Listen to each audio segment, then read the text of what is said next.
पूरे दिन ये सृष्टि का विस्तार होता रहता है। फिर जब रात्रि का समय आता है उसे प्रलय कहते हैं। ब्रह्मा जी का समय 4 अरब 32 करोड़ वर्ष का एक दिन होता है। अपने मनुष्य वर्ष से 4 अरब 32 करोड़ वर्ष का एक दिन होता है और 4 अरब 32 करोड़ वर्ष की एक रात्रि होती है। दिन में सजाते हैं संसार को और रात्रि में प्रलय होती है। ऐसे एक दिन रात फिर एक वर्ष, ऐसे 100 वर्ष की आयु ब्रह्मा जी की। जब 100 वर्ष की आयु होती है तब महाप्रलय होता है। ब्रह्मा का भी नाश हो जाता है। नाश का तात्पर्य जो ब्रह्मा स्वरूप है वो भी लय होकर हरि में लीन हो जाता है। केवल हरि, केवल हरि, दूसरा कोई नहीं। तो जब रात्रि का समय आता है 4 अरब 32 करोड़ वर्ष बाद, तब प्रलय होती है। कितना भयानक कष्ट है प्रलय में। हमें तो कष्ट ही कष्ट है। अगर मुक्त नहीं होते तो कष्ट ही, मरना कष्ट, जीना कष्ट, फिर जन्मना कष्ट, फिर रोग कष्ट, विषाद, हर्ष, शोक, भय, मान, अपमान, पूरा जीवन, पूरे जन्म के जन्म जब विचार करके देखो तो यहां कष्ट के सिवा कुछ हाथ नहीं लगता है। पूरा जीवन हो गया कमा के, मर गए, फिर कुछ नहीं, फिर नई पढ़ाई, नई योग्यता, नया धन, नया परिवार, फिर मर गए, फिर न, कब से चल रहा है। अच्छा, ये ही चलता रहे, इतना ही नहीं, एक बार इसके बाद फिर प्रलय होता है। प्रलय में कैसी भयावह स्थिति होती, भय ही भय है। इसलिए भगवत प्राप्ति अनिवार्य है, अनिवार्य, अत्यंत अनिवार्य है। जिस समय प्रलय का समय आता है तो ये पूरी सृष्टि मूल की तरफ खिंचने लगती है, भगवान की शक्ति से समिटने लगती है। उस समय 100 वर्ष तक एक बूंद पानी नहीं बरसता। 100 वर्ष तक सूखा पड़ता है। शतवर्षा अनावृष्टि, 100 वर्ष तक एक बूंद पानी नहीं। तो पृथ्वी का सारा पानी सूख जाता है। पीने के लिए पानी नहीं, अन्न के लिए कहीं दाना भी नहीं दिखाई देता, कुछ भी नहीं रह जाता। 100 वर्ष वर्षा ही नहीं होती, इतना अकाल सूखा कि इतने में ही सब जीव जंतु, मनुष्य शरीरधारी बहुत मर जाते हैं। 100 वर्ष भयंकर सूखा, गर्म वायु तपती हुई, बचना मुश्किल है। उसी के घर्षण से दावानल, बड़े बड़े वनों में आग लग जाती है। पानी बूंद नहीं, न तालाब में, न कुआं में, न सरोवर में, न सरिता में, सब उष्ण ताप से सूख जाता है। बिना पानी के, बिना अन्न के तड़प तड़प करके जीव मरते हैं। आगे प्रलयकालीन सूर्य का तेज उदय होता है। 100 वर्ष सूखा के बाद सूर्य से तीनों लोकों में अग्नि की वर्षा होने लगती है। जैसे ओले देखते हो, कोई बनाता थोड़ी कि किसी फैक्ट्री में नाप के काटे जाते हो, झर झर झर झर झर झर ढेर लग जाता, ऐसे अग्नि बरसती है। और नीचे से भगवान शंकरषण की फुंकार से ज्वालामुखी देखा है? किसने कोयला रखा, वहां पेट्रोल रखा, कैसी देखा है ज्वालामुखी? धधकती हुई, बहती हुई आग, ऐसे नीचे के लोगों से आग प्रकट होती, भस्म करते हुए सब लोकांतर को ऊपर बढ़ती चली जाती है। ज्वालामुखी देख के हृदय कांप जाएगा। भारी अग्नि, ये जलाने वाले अग्नि से भी तापमान उसका कई गुना अधिक होता है। कुछ भी पड़ जाए सीधे आग लग जाएगी, सीधे भस्म हो जाएगी। नीचे से पूरी की पूरी पृथ्वी ज्वालामुखी हो जाती, ऊपर से सूर्य आग बरसाता है। 100 वर्ष तक अग्नि की वर्षा रहती है। पहले 100 वर्ष तक सूखा, उसमें जो कुछ बचे अग्नि की वर्षा, भस्म हो गया पूरा का पूरा। ये 14 भुवन सब भस्म हो गए, नीचे से ऊपर तक।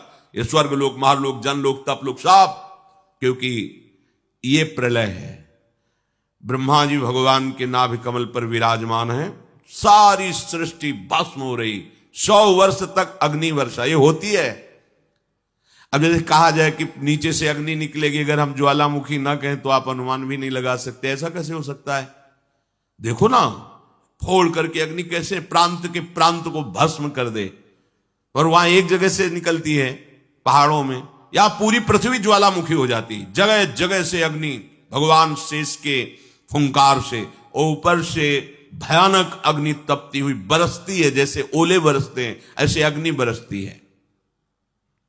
लोगों को तपाने वाली भगवान शेषनाग के मुंह से निकलती हुई प्रचंड लपटें नीचे के लोगों से जलाना प्रारंभ करती हुई इतनी ऊंची बढ़ती हैं कि समस्त ब्रह्मांड को भस्म कर देती है।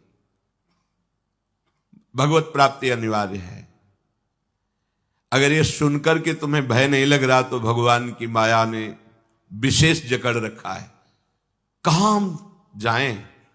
एक ही जगह है भगवान की शरण। हमारी कितनी दुर्गति है, हम सोच नहीं पा रहे। कब मर जाए कोई पता नहीं, कोई हमारा मित्र है पता नहीं। हम जिसे मित्र समझते हैं वो धोखा दे रहा है, वो शत्रुता का कार्य कर रहा है। जिसे हम सगे संबंधी वो सब स्वार्थ में। कौन है मेरा, क्या है मेरा? विचार करोगे तो अभी भयभीत हो जाओगे, और भयभीत होना मंगल है। क्योंकि जो शभीत आवा शरणाई रखियो ताहि प्राण की नाई। यदि भयभीत होकर भगवान की शरण में चले जाओ तो भगवान जैसे अपने प्राण बहुत दुलारे होते हैं, ऐसे शरणागत का दुलार श्री भगवान करते हैं। एकमात्र हमारे बचने का उपाय भगवान के वचन से समझ लीजिए। वो कह रहे मामेव ए प्रपद्यन्ते माया में ताम तरंती। केवल मेरी शरण हो जाओगे तो मैं बचा लूंगा, नहीं तो इस भव समुद्र से बचना बहुत कठिन है। बड़ा दुखदाई है, अभी समझ में नहीं आ रहा, बड़ा दुखदाई है। कार में बैठे बैठे मुस्कुराते हुए पूरा परिवार जा रहा है, अंदर से पता नहीं क्या हुआ, कार में आग लग गई, सब भून गए पूरा परिवार। प्रतिपल भय, प्रतिपल दुख, प्रतिपल अशांति, मृत्यु हमारे सिर पर सवार रहेगी जब तक भगवान नहीं मिल जाते। यही अवसर है, मनुष्य जन्म में आप भगवान को प्राप्त कर सकते हो। इस छोटी सी आयु में, छोटे समय में, बिना प्रयत्न के भगवान की प्राप्ति आपको हो जाएगी यदि शरणागत हो जाओ, हृदय से शरणागत हो जाओ। भगवान से भी कृपालु हमारी लाडली जो हैं, बचा लेंगी, सब दुखों से बचा लेंगी। निकुंज में किसी भी महाप्रलय की अग्नि का प्रवेश नहीं होता, चिदानंद धाम है। किंचन मात्र माया पवन का प्रवेश नहीं है, ब्रह्मा के द्वारा रचित नहीं है, शेष भगवान के फण पर नहीं है, चिदानंद धाम है। वहां हमें बुला लेंगी श्री जी, और वहां बुला के लेंगे। हम पहुंच चुके हैं, बस सावधान हो जाए, पीछे न लौटे। तो हम आ गए हैं, श्री जी के दरवाजे पे आ गए हैं। और जो इस द्वार पे पड़ रहता है वो फिर निहाल हो जाता है। महारानी जी के द्वार पे आ गए। घर पे इसलिए नहीं कह रहे अंदर कि अभी नेत्र खुले नहीं है तो तुम देख नहीं पा रहे हो, कहोगे कहां श्री जी हैं। तो अभी दरवाजे पे आ गए, इतना विश्वास कर लो। और निरंतर रसिकों की आज्ञा में रहो, एक कदम भी आज्ञा के विमुख न रखो, तो बिना किसी प्रयास के तुम्हें श्री जी की प्राप्ति हो जाएगी। पक्का मान लो, बिना प्रयास के। बस तुम्हारे अंदर एक धारणा बन जानी चाहिए, अब आज्ञा के बिना हमारा कदम नहीं बढ़ेगा। अब जो ही कहें करें हम सोई, बस। इसके परिणाम स्वरूप लाडली जी आपको कृपा करके अपने निकुंज में बुला लेंगी, जहां माया का प्रवेश ही नहीं है। ये सब मायाकृत सृष्टि का प्रलय होता है। बोलो 100 वर्ष तक हाहाकार मच गया, नीचे से अग्नि, ऊपर से अग्नि, और 100 वर्ष पानी नहीं गिरा तो सब सूखा। अब कौन बचा? सब भस्म हो गया। अकाल में ही 100 वर्ष में सब स्वाहा हो गए। जो कुछ बचे वो अग्नि की वर्षा से नष्ट हो गए। 100 वर्ष अग्नि के बाद फिर प्रलयंकारी मेघ, जिनको शांवर्तक कहते हैं, वो हाथी की सूंड के समान धारा बरसाते पानी की। 100 वर्ष तक निरंतर धाराभिर हस्ति हस्ताभिर लीयते सलिले विराट। हाथी की सूंड के बराबर बूंदे नहीं, धारा।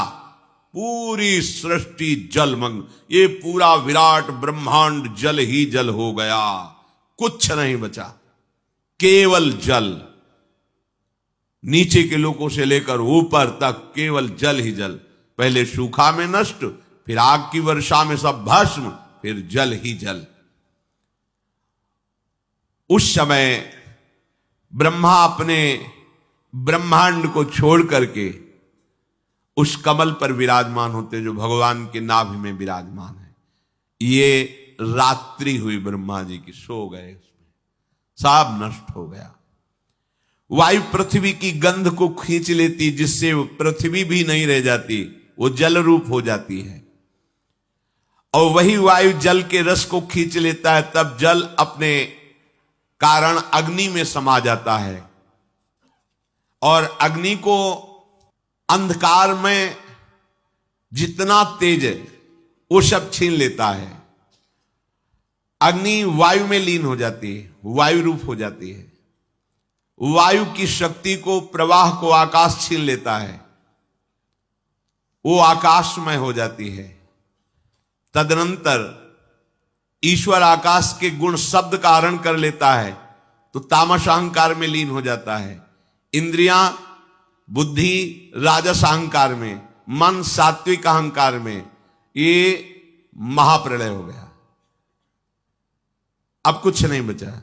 जब पूरी ब्रह्मा जी की आयु हो जाती है तो अहंकार महातत्व में लीन हुआ। महातत्व मूल प्रकृति में, मूल प्रकृति ब्रह्म में, अब केवल ब्रह्म बचा। न ब्रह्मा बचे, न ब्रह्मांड बचा, सब नष्ट हो गया। महाप्रलय, प्रलय रात्रि ब्रह्मा की, महाप्रलय ब्रह्मा का विनाश। ये सृष्टि स्थिति संहार करने वाली भगवान की अचिंत्य माया है। ये रहट जैसे चलता है ऐसे चलती रहती, कभी दिन कभी रात, कभी प्रलय, कभी सृजन और कभी महाप्रलय। ये बात सुनकर के बड़ा भय लगता है, कैसे निकले इस माया से।